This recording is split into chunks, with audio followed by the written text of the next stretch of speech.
한국인이라고요? 잠깐 여기로 와보시죠. 이는 해외의 한 공항 입국 심사에서 공항 직원이 한국인을 불러 세운 말인데요. 어떻게 된 일일까요?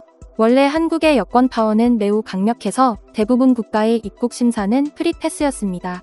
한 국가의 여권 파워는 보통 국력, 국민성, 해외 불법 체류 여부 등으로 결정되는데 한국인은 해외에 불법 체류할 가능성이 매우 낮을 뿐 아니라 다른 나라에 정치적, 외교적으로 부정적 영향을 미치지 않을 것으로 여겨져 우리나라 여권 파워는 세계 2위까지 올라갔고 한국 여권만 있으면 세계 많은 나라들을 무비자로 쉽게 드나들 수 있었죠.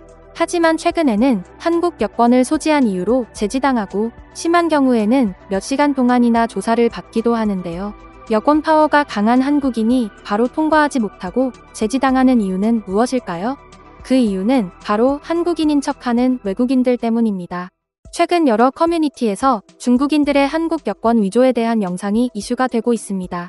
몇 년 전에는 홍콩과 대만 선거에 개입한 중국 스파이 왕리창이 호주로 망명하면서 과거 한국 여권을 이용해 대만에 불법 입국한 전적을 자백하기도 했고 올해 초에는 위조 한국 신분증을 300만 원에 구입해 무려 21년간 한국인 행세를 하며 한국에 거주해온 중국인이 경찰에 체포되기도 했는데요. 이런 뉴스들을 보면 우리나라 여권이 범죄에 많이 쓰이고 있는 것처럼 보이지만 그렇다고 해서 한국 여권이 구하기가 쉬운 것은 또 아닙니다. 중국 암시장에서 한국 위조 여권이 거래되는 가격은 무려 1,200만 원까지 오른 적이 있을 정도로 고가에 거래되고 있죠. 그러면 중국인들은 왜 자국 여권을 사용하지 않고 비싼 한국 여권을 위조하는 것일까요? 그 이유는 바로 중국 여권에 비해 우리나라 여권이 신용도가 높기 때문입니다.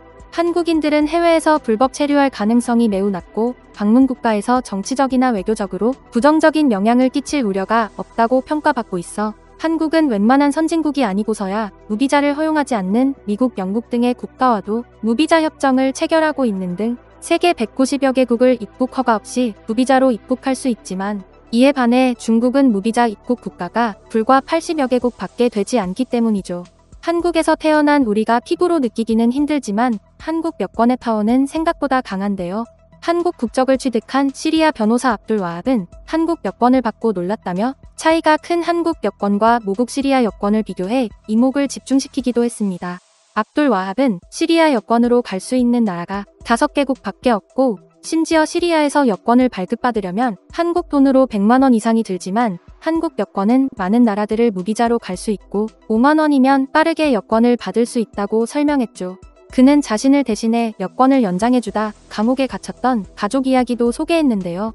여권 기간이 만료된 그를 위해 시리아에 있던 삼촌이 대신 연장을 해주었는데 여권을 2년 연장시키기 위해 600만 원 이상의 돈을 지불했고 그 과정에 3개월 정도 감옥에 갇혔다는 것입니다. 압둘 와합은 한국 여권을 취득하게 된 후 자신을 축하해달라며 다음의 말을 남겼는데요. 역시 나라의 힘이 크다. 무시할 수 없다. 나는 하루하루 그 사실을 피부로 느끼고 있다. 빨리 한국 여권을 사용하고 싶다. 나도 그 편리함을 느끼고 싶다. 인간다운 대접을 받아보고 싶다. 커뮤니티에서는 이러한 내용과 함께 과거 호주 방송사에서 다뤘던 한국 관련 영상이 화제가 되고 있는데요. 해당 방송은 시드니 국제공항에서 생기는 각종 위협 상황들을 보여주는 프로그램으로 한국인인 척 행동하던 중국 여성이 호주에서 검거당하는 영상이 담겨 있었습니다. 영상 속 중국 여성은 싱가포르에서 비행기를 타고 호주에 왔는데요. 황당하게도 그녀가 입국 과정에서 제출한 것은 한국 여권과 주민등록증이었습니다. 수상함을 느낀 공항 세관원이 그녀에게 한국말로 질문을 했지만 그녀는 한국어를 단 한마디도 하지 못했죠. 결국 호주 이민국 직원들은 그녀를 신문하기 시작했습니다. 중국어와 중국 방언 통역사 그리고 한국어 통역사를 전화로 연결해 다양한 언어로 그녀의 국적, 사용 언어, 호주의 온 목적을 물었는데요.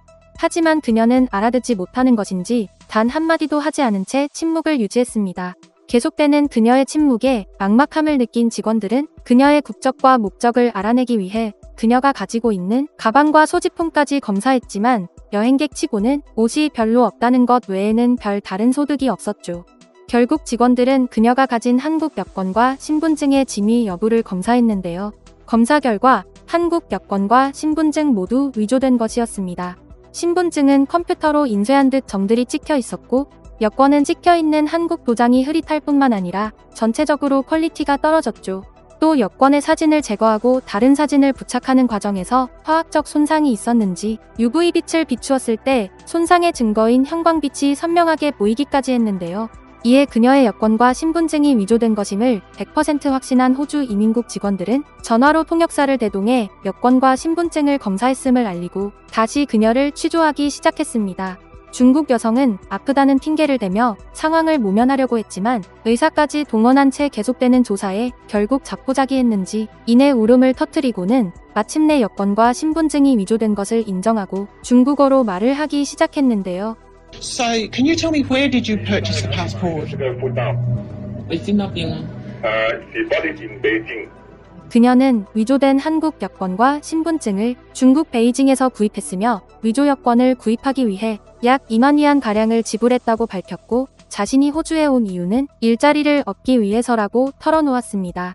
호주 이민국 직원들은 여권 조작이 절대 쉬운 것이 아니기 때문에 그녀가 조직적인 집단의 일원일 것으로 생각된다고 밝혔는데요. 이민국 직원의 말에 따르면 위조 여권을 지닌 중국 여성의 케이스는 한국 여권을 이용해 호주에 들어오려고 하는 중국인들의 전형적인 패턴이었다고 합니다. 과거 이러한 일이 빈번하게 발생할 때는 호주 내의 한국인 불법 체류자 중 과반수 이상이 조선족을 포함한 중국인들이어서 문제가 되기도 했죠. 모든 것을 털어놓은 중국 여성은 위조 여권과 호주 일자리를 얻기 위해 대출을 받았고 빚이 생겼다며 불행한 자신이 호주에 머물 수 있게 해달라고 사정했지만 결국에는 가짜 여권과 신분증으로 인해 출입국 심사에서 거부당하고는 그날 오후에 곧장 중국으로 보내졌습니다. 우리나라 여권을 가지고 입국할 수 있는 국가가 워낙 많다 보니 한국 여권을 위조하는 것을 방지하기 위해 전자 여권을 도입하는가 하면 여권에 각종 페널티를 부여하고 있는데요. 한국 여권을 단 한 번이라도 분실하게 되면 내역이 인터폴에 통보되어 입국 심사에서 불이익을 받을 수 있고 5년 내에 또다시 여권을 분실하면 경찰 수사 및 일정 기간 여권 발급 불가와 유효기간 단축 등의 페널티가 주어지기도 합니다. 어떻게 보면 불편해 보일 수 있는 페널티는 분실 여권으로 위조 여권을 제작하는 것을 예방하기 위한 조치로 실제 한국 여권은 암시장에서 고가에 거래되고 도난의 표적이 되는 일이 잦기 때문이라고 하죠. 현재는 전면적인 전자여권의 도입으로 여권 위조 난이도가 높아져 과거에 비해 위조 문제가 심각하지는 않다고 하는데요. 하지만 여전히 위조범들이 있고 난이도가 높아진 만큼 위조에 성공한 여권은 더욱 비싼 가격에 판매되고 있습니다. 우리나라 국민들에 대한 신뢰도가 높은 것은 좋은 일이지만 외국인들이 이를 악용해 우리나라의 평판을 떨어뜨린다니 안타까운 심정인데요. 그러면 여권 보안 기술이 더욱 발전해 위조가 원천 차단되기를 바라면서 오늘 영상은 여기까지 하도록 하겠습니다. 영상이 마음에 드셨다면 구독과 좋아요, 알림 설정 부탁드립니다. 끝까지 시청해주셔서 감사합니다.